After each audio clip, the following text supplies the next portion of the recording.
All right, this problem is much more similar to the geometry problems we saw at the beginning, but instead of dealing with perimeter, it is dealing with the length of a piece of pipe. So as we look at this, we have a 96-inch pipe. We know it's being cut into 3 pieces, which means we're going to need 3 variable expressions.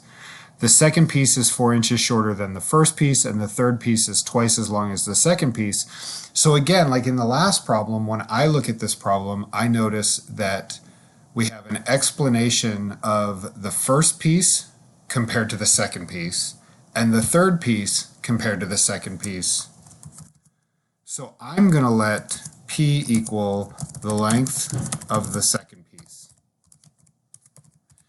And there's no great reason why, other than it just seems to make sense because the other 2 pieces are both being compared to it. It doesn't have to be done this way, but I think it'll make things easier.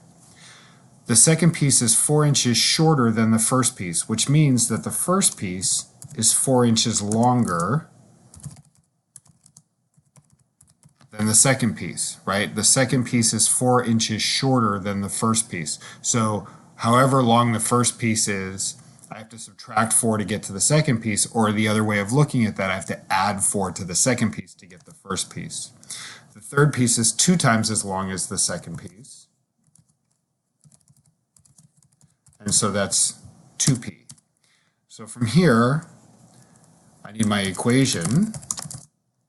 And what I know is I have 96 total inches, so p plus 4 plus 2p needs to be equal to 96, right? The length of the 3 pieces added together should give me my whole pipe. Combine like terms. Subtract 4 from both sides. Divide both sides by 4.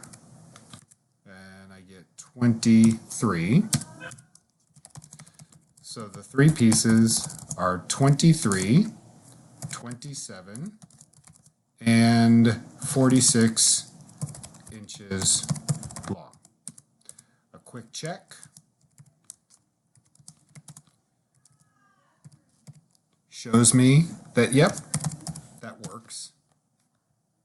And I'm done.